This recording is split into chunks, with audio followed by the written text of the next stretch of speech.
Assalamualaikum. I am SYAHIRAH, and today me and my friend FARAHA, we are going to discuss and present about Islamic Brotherhood in context of pandemic.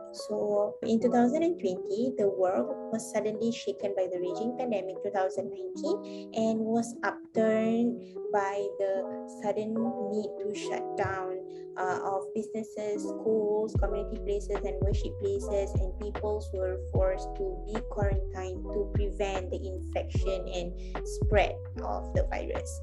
So Muslims also face this challenge as it affects our activities, our rituals and our routine. And in addition to that, according to Dr. ABDUL, frontliners are faced burnout and overstress due to putting more than 100% of their energy to attend to the pandemic.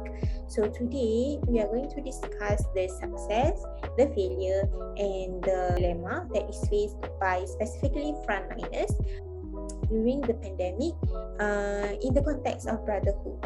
So first, let's start by discussing a few initiatives that stem from Islamic Brotherhood that was successfully carried out to help frontliners during the pandemic.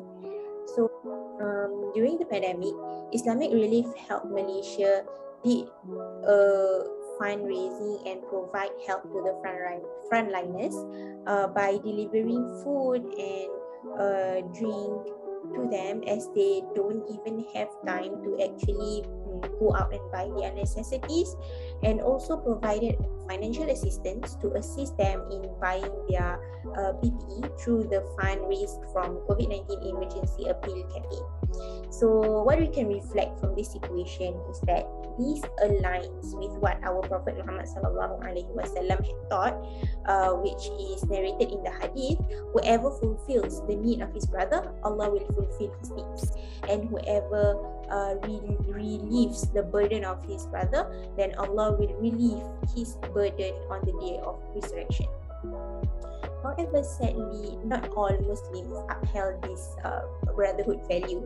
There are still Muslims who actually do not put kindness into action and instead add on to the sufferings of frontliners by, discriminating them as people who, carry around the virus, and also disrespecting them through ridiculing their burnout on the social media, and also by not cooperating with the rules that indirectly leads to more burnout to the frontliners. Obviously, this is not how Islam would teach us. We should, as Muslims, we should know that the responsibility of overcoming this pandemic is a social and shared responsibility, in which it doesn't only depend on frontliners but also depend on each and every individual. So we should instead be more cooperative and more understanding of the situation and help them instead.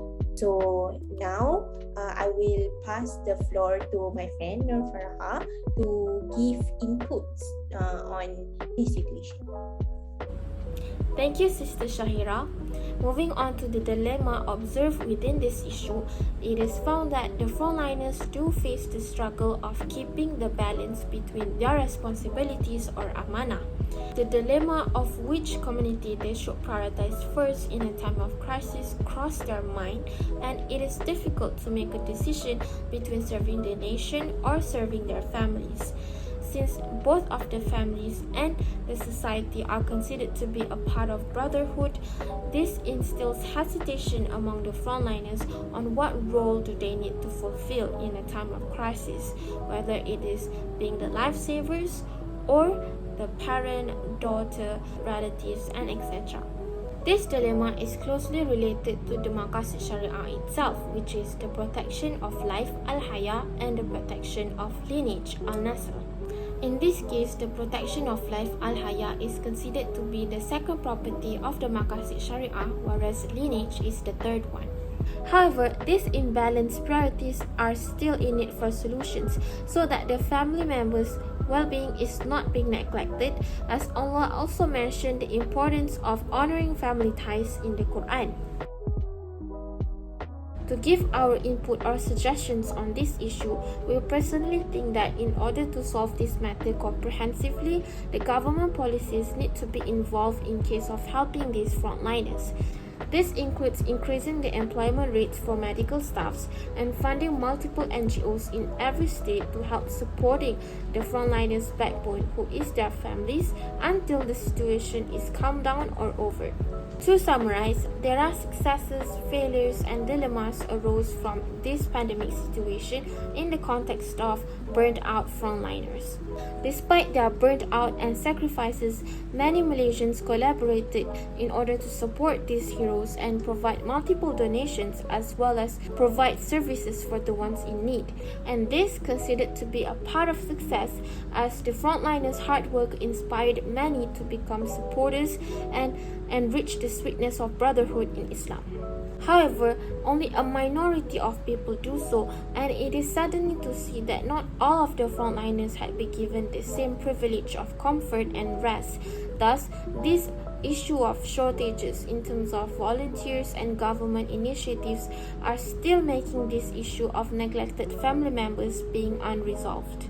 Plus, this triggers the dilemma among the frontliners themselves, whether which responsibilities do they need to fulfill, whether it is serving the nation or serving their families. Even though it is clear in the Maqasid Syariah that serving the lives of the nation comes first, but shouldn't this imbalance of priorities management needed to be taken care of as well? Because family is considered to be the smallest unit of brotherhood community. Therefore, without the family members' contribution to the family, it will be difficult to raise a loving society. Because family is considered to be the smallest unit of brotherhood community, and without the family members' contribution to the family, it will be difficult to raise a loving society.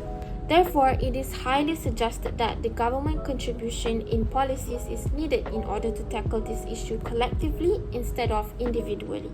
Hence, that wraps up our topic for the burnt out frontliners issue in Malaysia in the context of Islamic point of view on brotherhood during the pandemic. Thank you and Assalamualaikum.